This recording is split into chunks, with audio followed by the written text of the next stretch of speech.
हर stock आपको winner नहीं बनाता, लेकिन इस ऑप्शन बेहतर से आप इंडिया की टॉप 50 कंपनीज के अंदर डायरेक्ट इन्वेस्ट कर सकते हो, और वो भी बहुत सस्ते प्राइसेस पे। कैसे, आज की वीडियो में समझते हैं। आप में से कई लोग एसआईपी करते होंगे, कई लोग एसआईपी स्टार्ट करने वाले होंगे, क्योंकि हमारी इन्वेस्टिंग की जर्नी ही जनरली एसआईपी से स्टार्ट होती है। लेकिन अगर मैं आपको बताऊं कि आप इंडिया की टॉप 50 कंपनीज में इन्वेस्ट कर सकते हो, वो भी एक भी स्टॉक खरीदे बिना, आप इंडिया की ग्रोथ स्टोरी का हिस्सा बन सकते हो, वो भी सस्ते प्राइसेस पे, एसआईपी से भी सस्ते प्राइसेस पे, तो है ना इंटरेस्टिंग। तो आज की वीडियो में इसके बारे में हम समझते हैं। नमस्कार दोस्तों, मैं हूं संजय और हमारा चैनल है जिद्दी इन्वेस्टर। इस पर्टिकुलर चैनल को मैंने इसलिए स्टार्ट किया था क्योंकि ये बिगिनर फ्रेंडली है, और इसमें मैं कोशिश यही करता हूं कि बिल्कुल सिंपल लैंग्वेज में मार्केट के अंदर आप लोग कैसे इन्वेस्ट करें उसका तरीका बता सकूं, आपको वो गलतियां बता सकूं जो मैंने इनिशियली अपने इन्वेस्टमेंट जर्नी में किए हैं, ताकि आप वो गलतियां करने से बच जाए। मैंने अपनी इनिशियल वीडियोस में सिर्फ गुल्लक है, 10,000 टू 1 करोड़, इक्विटी इन्वेस्टमेंट, इन सब के बहुत सारे तरीके बताए हैं। हम जब भी अपनी इन्वेस्टमेंट की जर्नी स्टार्ट करते हैं, लोग सबसे पहले यही बोलते हैं एसआईपी करो, म्यूचुअल फंड सही है, और बात सही भी है, और ये मैंने अपने पुराने वीडियो सिर्फ गुल्लक है में बताई भी है। लेकिन क्या उससे कोई बेहतर तरीका हो सकता है? तो आज हम इस वीडियो में उस बेहतर तरीके को समझेंगे। एक छोटा सा कंपैरिजन देखते हैं। आपको स्क्रीन पे एक टेबल नजर आ रहा होगा, जिसके अंदर मैंने एसआईपी में एक लार्ज कैप फंड लिया है, जिसका मैं मान के चल रहा हूं कि CAGR 12% है, और आप 10,000 पर महीने इन्वेस्ट करते हैं 30 साल के लिए। सिमिलरली दूसरा ऑप्शन बेहतर है, उसमें भी हम 10,000 पर महीने डाल रहे हैं और 30 साल के लिए इन्वेस्टेड है। आप देखेंगे कि पहले ऑप्शन में जिसमें हमने एसआईपी किया था, उसके अंदर हमें जो अमाउंट मिलता है वो 2.88 करोड़ है, जबकि दूसरे ऑप्शन में जो हमें वैल्यू मिलती है वो 3.40 करोड़। इसका मतलब 30 साल के टाइम पीरियड में लगभग 52 लाख 52 लाख का डिफरेंस। और अगर मैं ये मान के चलूं कि ये इन्वेस्टमेंट किसी मिड कैप में किया जाए, तो ये डिफरेंस बढ़ के 1 करोड़ तक पहुंच सकता है। तो आप इमेजिन कीजिए कि हमने अगर दूसरा ऑप्शन बेहतर चूज किया होता, तो हमने 1 करोड़ रुपए बचा लिए होते 30 साल के टाइम फ्रेम में। है ना अमेजिंग ऑप्शन? सो इसके बारे में थोड़ा सा आगे जाके डिटेल में समझते हैं। इस ऑप्शन बेहतर को समझने से पहले हम जरा समझते हैं कि बिगिनर्स वो क्या कॉमन मिस्टेक करते हैं जिसके वजह से उनका इन्वेस्टमेंट सही नहीं होता। तो उनमें सबसे पहला है कि वो जनरली किसी के भी कहने से कोई भी रैंडम स्टॉक बाय कर लेते हैं। किसी दोस्त ने बता दिया, किसी रिश्तेदार ने बता दिया, कोई टेलीग्राम लिंक पे आ गया, कोई सोशल मीडिया चैनल पे आ गया, इन सबको देखते हुए कोई भी रैंडम स्टॉक बाय कर लेना। ना दूसरी कॉमन मिस्टेक है हर पैनिक में सेल कर देना।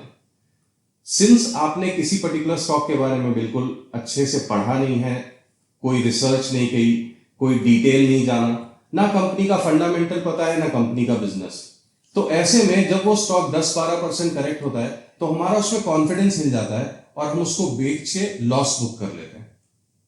तीसरी कॉमन मिस्टेक है डाइवर्सिफिकेशन। जनरली क्या होता है, हम एक ही तरह के स्टॉक्स बाय करते रहते हैं। अगर हम आईटी खरीद रहे हैं तो आईटी खरीदते चले गए, हम अगर बैंकिंग खरीद रहे हैं तो बैंक्स खरीद लिए बहुत सारे। सो डाइवर्सिफिकेशन ना होना सबसे बड़ी तीसरी प्रॉब्लम है। लेकिन ये ऑप्शन बेहतर आपको ये तीनों प्रॉब्लम से बचा देता है, क्योंकि इसके अंदर आप इंडिया की टॉप 50 कंपनीज के बीच इन्वेस्ट कर सकते हो, वो भी डाइवर्सिफाइड पोर्टफोलियो के साथ। तो क्या है ये ऑप्शन बेहतर? This is nothing but these are called Nifty BeES ETF, which is exchange traded fund. Now what are these B's? आगे समझते हैं। अगर निफ्टी बीज को सिंपल लैंग्वेज में समझें, तो अगर आपको इंडिया की टॉप कंपनीज खरीदनी है, जैसे कि HDFC bank, ICICI bank, Reliance, Bharti Airtel, Larsen and Toubro, इस तरह की अगर सबसे बड़ी कंपनीज में आपको इन्वेस्ट करना है, तो बहुत सारा फंड की जरूरत पड़ती है। और अगर ये कंपनी अपने हाई से करेक्ट होना शुरू हो जाती है, तो इनको एवरेज करना बहुत मुश्किल हो जाता है। तो इन सारी सब कंपनीज को अलग अलग खरीदने की जगह अगर हम निफ्टी 50 ETF खरीद लें या निफ्टी बीज खरीद लें, तो आपने एक साथ इंडिया की 50 कंपनीज के बीच इन्वेस्टमेंट कर दी और सिर्फ एक इन्वेस्टमेंट और पूरा का पूरा पोर्टफोलियो बास्केट आपका। तो इसलिए ये ऑप्शन इंडिविजुअल स्टॉक खरीदने से बेहतर ऑप्शन हो सकता है। अब जरा समझते हैं कि निफ्टी 20 और म्यूचुअल फंड में मेन डिफरेंस क्या है। तो सबसे पहला डिफरेंस है एक्सपेंस रेशियो। म्यूचुअल फंड्स में जनरली एक्सपेंस रेशियो हायर होता है बिकॉज एक फंड मैनेजर आपके फंड को मैनेज करता है। नाउ निफ्टी 20 में भी फंड मैनेजमेंट लगता है, लेकिन वो बहुत कम होता है as compare to mutual fund. Mutual fund में अगर आपका एक्सपेंस रेशियो 1% है तो 20 में ये एक्सपेंस रेशियो 0.2% से लेके 0.1% भी हो सकता है डिपेंडिंग ऑन द फंड।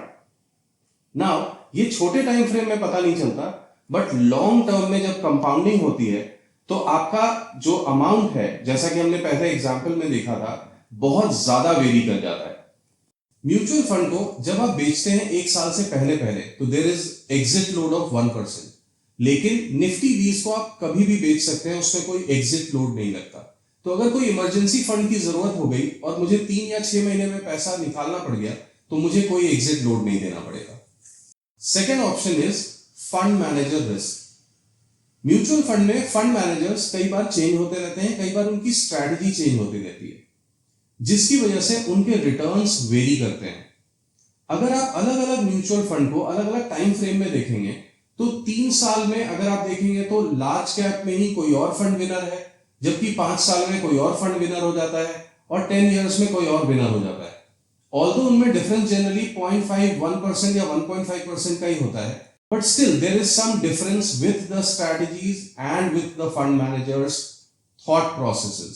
तो जब फंड मैनेजर चेंज होता है तो डिफरेंस क्रिएट हो जाता है, जबकि निफ्टी 20 के अंदर फंड मैनेजर से कोई फर्क नहीं पड़ता क्योंकि वो निफ्टी 50 को फॉलो करता है, तो इसलिए रिटर्न्स ऑलमोस्ट एक जैसे ही होते हैं।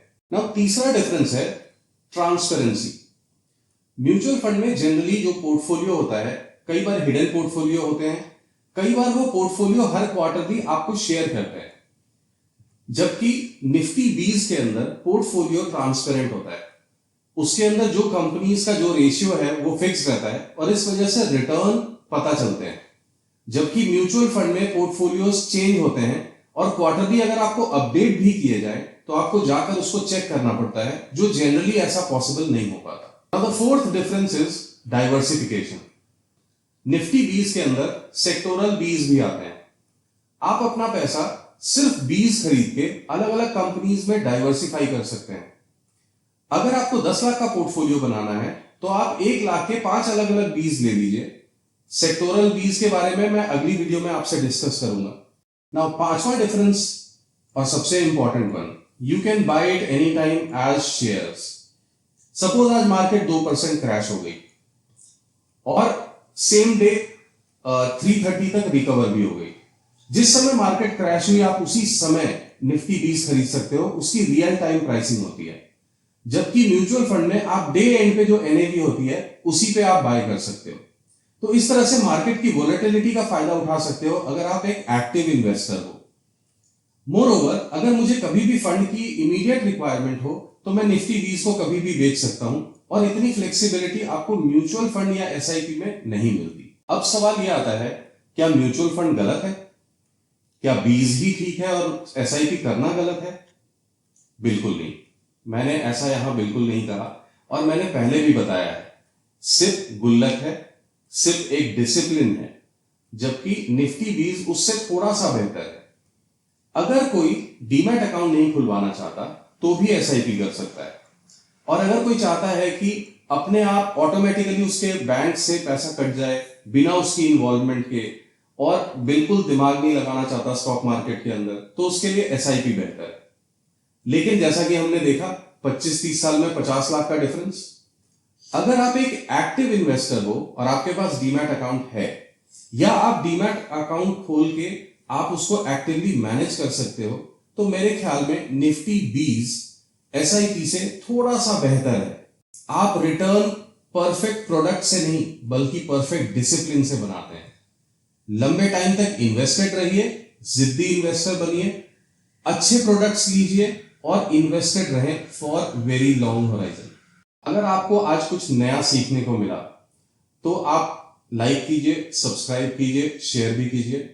मेरे कई ऐसे दोस्त हैं जो सालों से मार्केट में इन्वेस्ट कर रहे हैं और उनको बीज के बारे में नहीं पता है। देयर आर इंटरनेशनल बीज ऑल्सो, जिसके थ्रू आप अमेरिका में और चाइना की मार्केट में भी इन्वेस्ट कर सकते हैं। इसके बारे में डेफिनेटली नेक्स्ट वीडियो में बताऊंगा, तो ट्यून इन रहिए, अगला वीडियो जरूर देखिएगा। सिप कीजिए, बीज खरीदिए, लमसम इन्वेस्टमेंट कीजिए, जिद्दी इन्वेस्टर बनिए।